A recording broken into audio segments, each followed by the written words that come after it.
علامہ doctor محمد اشرف آصف جلالی صاحب کی قیادت میں آنے والے اس قافلے کو خوش آمدید کہتے ہیں۔ ہم ہر باطل سے ٹکرائیں گے، روز رحم ہماری آئے گا، ہم اس کو مار گرائیں گے۔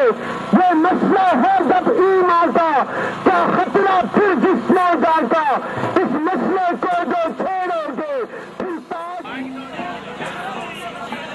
پاکستان حمد العلماء مفکر اہل سنت محقق اہل سنت حضرت علامہ پروفیسر ڈاکٹر محمد اشرف آصف جلالی اہل سنت شیر اہل سنت مفکر ملت۔ حکمرانوں آنکھیں کھولو، کیا تمہارے بنگلوں کے سامنے بھی یوں جھرمٹ کبھی لگا ہے؟ کیا تمہارے ایوان صدر کے سامنے بھی یوں مچلتے چہرے آئے ہیں؟ کیا تمہاری کوٹھیوں اور بنگلوں کے گرد بھی یوں عشق و مستی کا چراغا ہوا ہے؟ کھولو آنکھیں، دیکھو بزم کو، دیکھو عزم کو، میرے غازی کو اکیلا مت سمجھنا۔ اب اہل سنت کا بچہ بچہ ممتاز قادری بن چکا ہے۔ میں ممتاز قادری کے گھر کے باہر کھڑے ہو کر حضرت عمر کا وہ نعرہ لگا رہا ہوں، الآن الآن الآن الآن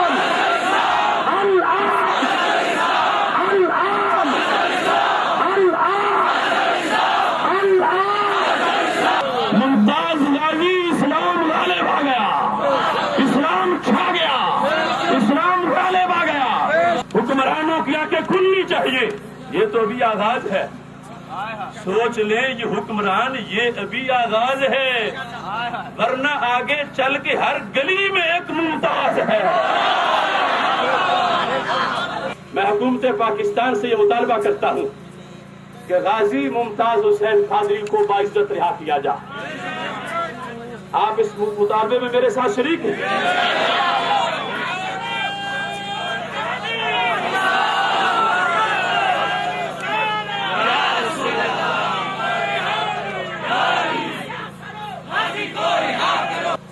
میں کہتا ہوں ایوان صدر اور پرائم منسٹر ہاؤس میں بیٹھنے والوں، آنکھیں ہیں تو کھول کے دیکھو، ترازو ہے تو تول کے دیکھو، کس کا پلہ بھاری ہے۔ جمہوریت کی لاگل اپنے والوں، اگر ووٹ دلوانے ہیں ریفرینڈم کروا لو، تمہیں 1% بھی نہیں ملیں گے، غازی کو 99% مل جائیں گے۔ اللہ تعالیٰ نے حضرت ڈاکٹر صاحب کو تمام صلاحیتوں سے نوازا ہے۔ پیر صاحب بھی یہی بات فرماتے ہیں، آپ متقی بھی ہیں، پرہیزگار بھی ہیں۔ آج کوئی جیسے مرضی باتیں کرے، آپ نے سب سے پہلے لاہور سے کاروان چلایا اور اڈیالہ جیل کے باہر بھی گئے، پہلے غازی صاحب کے گھر گئے، اور اس وقت تک یہ گواہ ہیں کہ ان کے خاندان کے اندر پریشانی تھی، لیکن جب آپ قافلہ لے کر گئے اور ان کے گھر کھڑے ہو کر آپ نے للکارا تو پھر اس کے بعد ایجنسیاں جو پیچھے ہٹنا شروع ہو گئی۔ پھر آپ اڈیالہ جیل کے باہر بھی تشریف لے گئے، پورا قافلہ لے کر گئے۔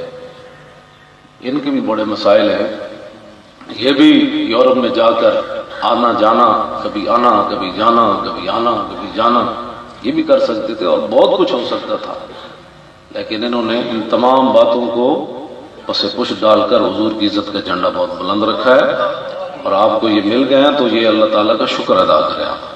ادارہ صراط مستقیم غازی ممتاز حسین قادری شہید اور تحریک لبیک یا رسول اللہ صلی اللہ علیہ وسلم کا باہمی تعلق کیا ہے؟ 4 جنوری 2011 غازی ممتاز حسین قادری شہید کے عظیم کردار کے صرف 2 ہفتے بعد 19 جنوری 2011 کو چلائے گئے کاروان عظمت رسول کی ویڈیوز نے زبردست ایمانی تحریک کا مطلع واضح دکھا دیا۔ داتا دربار لاہور سے راول پنڈی صادق آباد بیت الغازی تک ایک ایسا مار جس نے پورے ملک میں طاری جمود و سکوت توڑنے میں اہم کردار ادا کیا۔ ادارہ صراط مستقیم کے پلیٹ فارم اور امام جلالی کی قیادت میں سنی علماء و مشائخ کا وہ کاروان دہشت گردی کے ماحول میں سب کے سامنے کلمہ حق بلند کرنے کے لیے نکلا۔ آپ جان سکیں گے کون دہشت گردی کے ماحول میں سر ہتھیلی پہ رکھ کے نکلا۔ حکومت، یورپی یونین اور استعمار کو للکارا۔ بیت الغازی کے سامنے راول پنڈی، اسلام آباد میں ارتعاش پیدا کرنے والا وہ پہلا خطاب جس نے جذبوں کو بیداری اور حوصلوں کو توانائی بخشی۔ قرآن و سنت کے دلائل، فقہی استدلال، قانونی پیچ و خم کی ہمراہ